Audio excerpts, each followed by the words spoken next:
Hello guys, TKG is here for your comfortable LostArk life. Today, I'd like to cover the recent changes in the KL region. Recently, I've posted some updates about the Ark grid system, and in this video, I want to cover a few points that I haven't discussed before in more detail. Actually, there's a lot of debate within the community right now regarding this system, so I'd like to address some of those topics in this video. Before we dive in, I won't be covering the most basic details in this video. For instance, I want to explain the fundamental roles of cores and gems, or where and when you can obtain them. They are outside the scope of today's content. If you're looking for beginner's tips and general information, please refer to the previous video. As mentioned in the previous videos, the current order cores are divided into three types: Sun, Moon, and Star. Why focus on order cores first? Is because making the order cores is currently the top priority and also the most efficient options. The reason is that order cores functions almost like an upgraded version of class engravings. In essence, since order cores enhance class engravings spec to another level, they are considered highly important and provided the greatest efficiency. Surprisingly, the Sun, Moon, and Star cores each has sub-concept. This is one of the key features. Each core has its own concept, which produce entirely different effects. At the same time, only when you use cores with the same sub-concept does their efficiency increase. For example, as you can see in this image, there is a solid core and it has an effect called Destiny, which directly enhances and amplifies class engraving effects. The question then becomes, how do you activate the Destiny effects? The answer lies in the next core, the Moon core. As shown in this image, the Moon core triggers the Destiny effect when you use a specific skill. In simple terms, when the Moon core activates Destiny, the Sun cores receive these effects and boost a particular skills or class engraving even further. So, as mentioned earlier, it is important that these sub-concepts are either the same or at least able to share synergy. Of course, you don't absolutely have to use cores with the exact same sub-concept. If you have cores with similar synergy, you can still use both. But in theory, to maximize the effect, you should use cores that share the same sub-concept. Essentially, the Sun and Moon cores functions as a set, and the Star cores is used to supplement them. The challenge right now is that since this system is still in its early stage, there are too many cores with undesirable options, much like the abundance of useless elixir options in the past.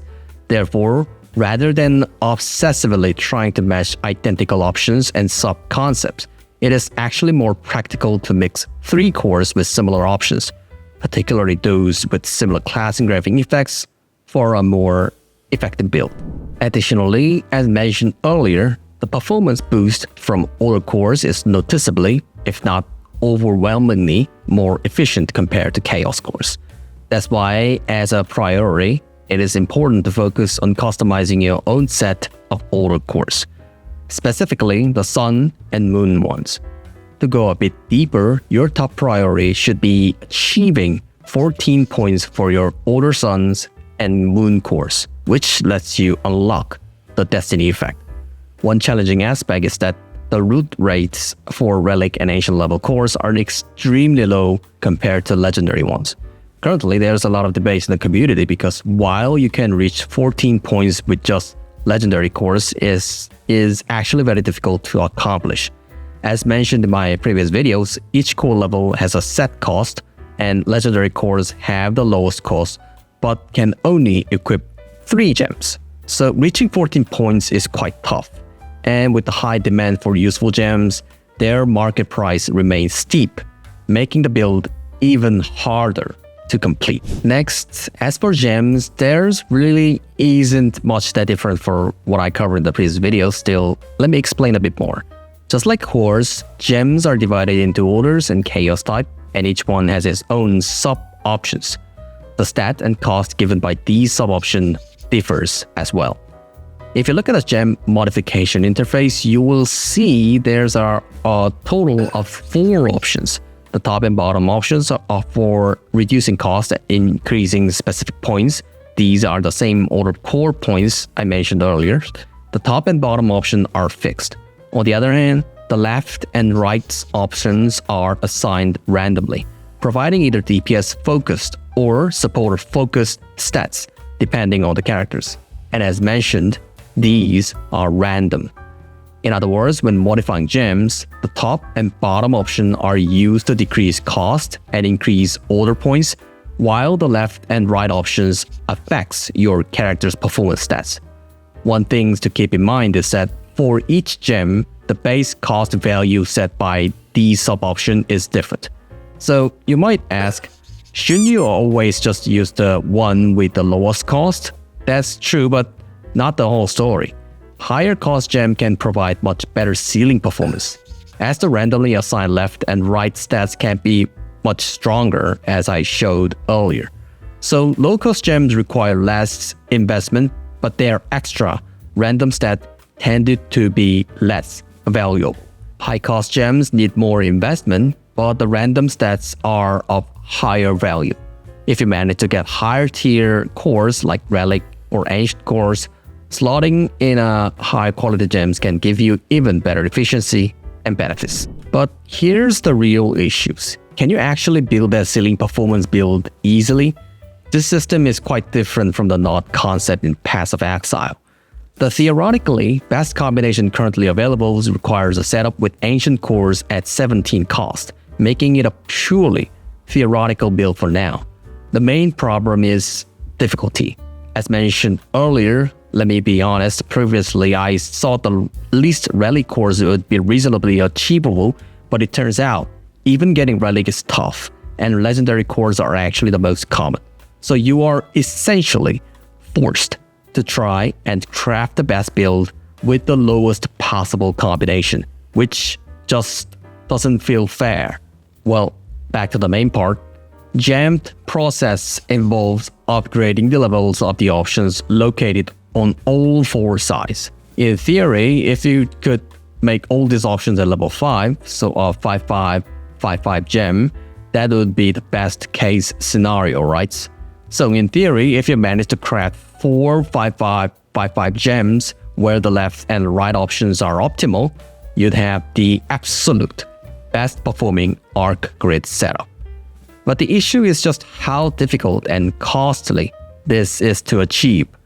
The difficulty of obtaining a single 5-5, 5-5 gem is honestly daunting. Much harder than that, say a 5-5 elixir or a 9-7 stone. Plus, you'd need 24 of these gems. On top of that, the left and right options on the gem must both have the exact desired stats, like both being both damage or additional damage, with a combined minimum stat total of 6 on a high cost gems to be more meaningful than just using low cost gems. Still not convinced? If you open the auction house right now, even a 5-5, 5-2 gems can go for upwards of 5 to 10 million gold each. That should give you an idea of just how difficult this really is. Moreover, hitting the highest potential really means acquiring ancient level core for your setup.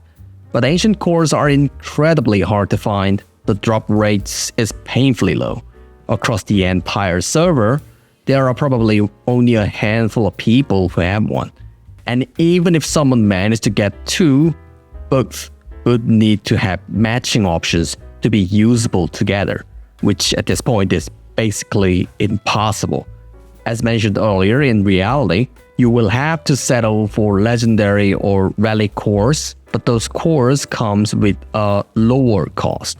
Legendary is capped at 11 cost, so you are forced to make an efficient 14-point build using 3 low-cost gems like Stability, 2 Solidity with 3, 4, and 4 cost gems, which is already quite challenging.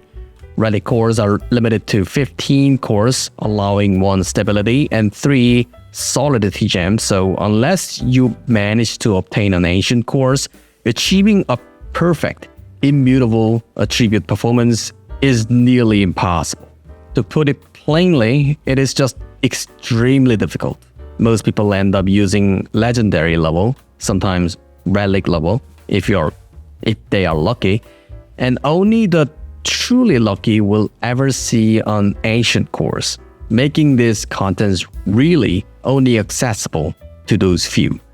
So realistically, until you get the relic or ancient course, the Ark grid system is pretty tough to use effectively. Legendary cores are technically possible if you are willing to spend a ton of gold. But honestly, the price is so outrageous that I really cannot recommend it. Especially as the director has explained in the previous update, Ark Grid was designed from the start to be a continuous farming system, a gold sink that's even more extreme than most imagined. So to be honest, even if you spend millions of gold, you might never fully complete your setup. That's it for this video. Thanks for watching, everyone, and always, thanks for your big support. Hope this video was still help for your LostArk journey. And if you like my videos, hit the sub for more upcoming infos. I'll come back with more useful infos in the next video.